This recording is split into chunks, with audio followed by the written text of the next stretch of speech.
Hi all, welcome back to my channel. நம்மளுடைய மக்கள் சேவை மக்கள் பாதை சேனலை ஃபர்ஸ்ட் டைம் பார்க்குறவங்க மறக்காமல் சப்ஸ்கிரைப் பண்ணிக்கோங்க. கூடவே பெல் ஐக்கானையும் கிளிக் பண்ணிக்கோங்க. இன்றைக்கி நம்ம வீடியோவில் ஆச்சி பானிபூரி கிட் யூஸ் பண்ணி பானிபூரி எப்படி இருக்குன்னு செஞ்சு டேஸ்ட் பண்ணி பார்க்கலாம் வாங்க.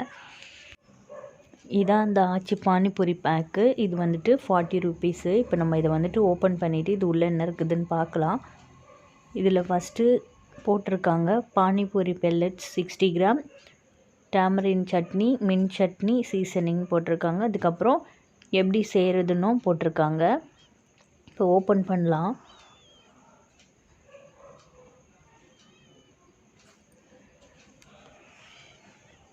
இப்போ ஃபஸ்ட்டு ஒரு பேக் வச்சுருக்காங்க, இது எடுக்கலாம். இதுக்குள்ளே வந்துட்டு டேமரின் சட்னி, ஸ்வீட் சட்னி இருக்கும் இல்லையா, அதுக்கப்புறமா வந்துட்டு இந்த பானிபூரி பானி செய்கிறதுக்கான புதினா சட்னி பேக்கெட்டு, அதுக்கப்புறமா உருளைக்கிழங்குல மிக்ஸ் பண்ணுறதுக்கு அந்த சீசனிங் பவுட்ரு வச்சுருக்காங்க.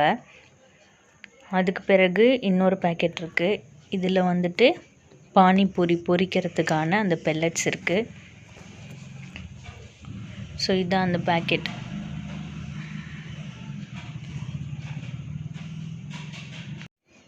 இப்போ இது இருக்கட்டும். நம்ம வந்துட்டு ஒரு 1/4 கிலோ உருளைக்கிழங்கு எடுத்து வேக வச்சுக்கலாம். இப்போ வீட்டில் ஒரே ஒரு உருளைக்கிழங்கு தான் இருக்குது. ஸோ நான் அது மட்டும் வேக வச்சுக்கிறேன். ஆனால் இதில் இருக்கிற அந்த சீசனிங் பவுடருக்கு 1/4 கிலோ உருளைக்கிழங்கு போட்டால் கரெக்டாக இருக்கும்.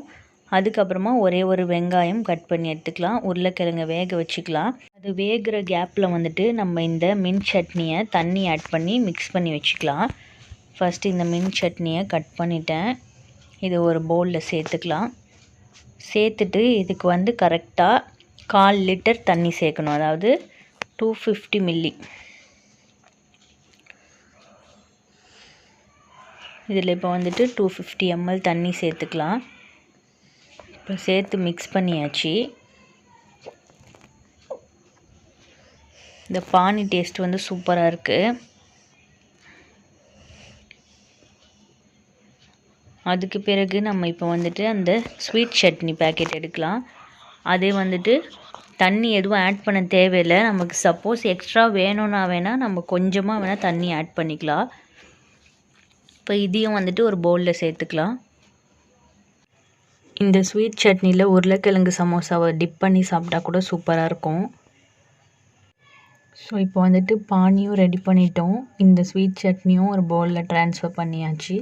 நெக்ஸ்ட் இப்போ வந்துட்டு உருளைக்கிழங்கு வெந்ததும் நம்ம உருளைக்கிழங்கும் வெங்காயத்தையும் நல்லா மிக்ஸ் பண்ணிவிட்டு அந்த சீசனிங்கை இது கூட மிக்ஸ் பண்ணணும். அவ்வளோதான். இப்போ உருளைக்கிழங்கு வெந்துடுச்சு. இது கூட ஆனியன் மிக்ஸ் பண்ணிக்கலாம். தேவையான அளவுக்கு உப்பு சேர்த்துக்கலாம். நீங்கள் 1/4 கிலோ உருளைக்கிழங்கு சேர்த்துக்கோங்க இந்த பவுடர் பேக்கெட்டுக்கு, அப்போ தான் கரெக்டாக இருக்கும். இப்போ நான் ஒரு உருளைக்கிழங்குக்கு நிறைய சேர்த்ததுனால ரொம்ப காரமாகிடுச்சு. ஸோ கண்டிப்பாக நீங்கள் வந்துட்டு 1/4 கிலோ உருளைக்கிழங்கு சேர்த்துக்கோங்க. இப்போ இதில் தேவையான அளவுக்கு உப்பு சேர்த்துட்டு இது எல்லாத்தையும் நல்லா ஸ்மாஷ் பண்ணி எடுத்துக்கலாம்.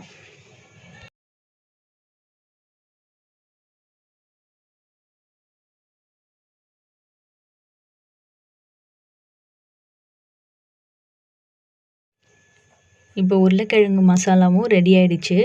இப்போ நம்மளுக்கு எல்லாமே ரெடியாக இருக்குது. இன்னும் பூரி மட்டும்தான் நம்ம வந்து பொரிக்கணும். ஸோ அதையும் பொரித்து எடுத்துடலாம். ஸோ இப்போ இந்த பேக்கெட்டை கட் பண்ணிடலாம். இதில் மொத்தம் 24 பூரி இருக்குது. ஸோ உள்ளே வந்துட்டு நம்ம இந்த வத்தல்லாம் வாங்குவோம்ல அந்த மாதிரி இருக்குது, ஓவல் ஷேப்பில். ஸோ ஃபஸ்ட்டு கடாய் வச்சுக்கலாம். கடாயில் எண்ணெய் சேர்த்துட்டு இந்த எண்ணெய் நல்லா காஞ்சதுக்கு பிறகு நம்ம வந்துட்டு ஸ்டவ்வை வந்துட்டு நம்ம லோ ஃப்ளேமில் வச்சு பொரிச்சு எடுத்துக்கலாம். ஃபஸ்ட்டு எண்ணெய் காயிற வரைக்கும் ஹை ஃப்ளேம்லேயே இருக்கட்டும். இப்போ நான் ஃபஸ்ட்டு ஒரு 3 பூரி மட்டும் போட்டு பார்க்குறேன். அதுக்கப்புறமா வந்துட்டு நம்ம அதிகமாக சேர்த்து பொரிச்சிக்கலாம்.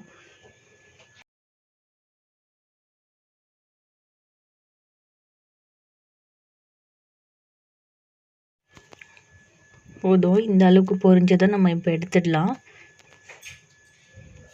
சூப்பராக பொரிஞ்சு வந்திருக்கு. ஸோ இதே மாதிரி எல்லா பூரியும் நம்ம வந்துட்டு பொரிச்சு எடுத்துக்கலாம். இந்த பூரி வந்துட்டு நம்ம கடையில் வாங்குற மாதிரி இல்லை, ஹார்டாக தான் இருக்குது. ஹோல் போடவே கொஞ்சம் கஷ்டமாக இருந்தது. ஸோ ஃபஸ்ட்டு இந்த பூரியை வச்சுக்கலாம். அதுக்கு பிறகு கொஞ்சமாக நம்ம உருளைக்கிழங்கு மசாலா சேர்த்துக்கலாம். அதுக்கப்புறம் கொஞ்சம் ஸ்வீட் சட்னி சேர்த்துக்கலாம். இதுக்கு பிறகு நம்ம அந்த பானியை சேர்த்துட்டு சாப்பிட வேண்டியதுதான்.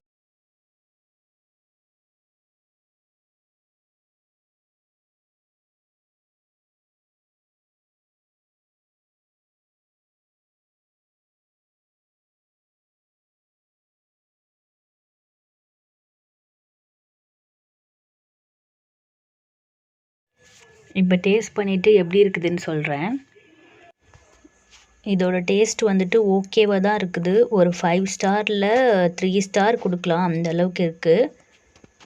பேக்கிங் வந்து சூப்பராக பண்ணியிருக்காங்க. அதுக்கப்புறம் ஹைஜீன் பர்பஸ்க்காக இந்த மாதிரி வந்து ஒரு கிட் ரெடி பண்ணணும்னு யோசிச்சதுக்காக வேணால் 5 ஸ்டார் கொடுக்கலாம். ஸோ இந்த வீடியோ பிடிச்சிருந்ததுன்னா மறக்காமல் லைக் பண்ணிவிடுங்க. நம்ம சேனலையும் மறக்காமல் சப்ஸ்கிரைப் பண்ணிவிடுங்க. கூடவே பெல் ஐக்கானையும் கிளிக் பண்ணிவிடுங்க. தேங்க்யூ ஃபார் வாட்சிங்.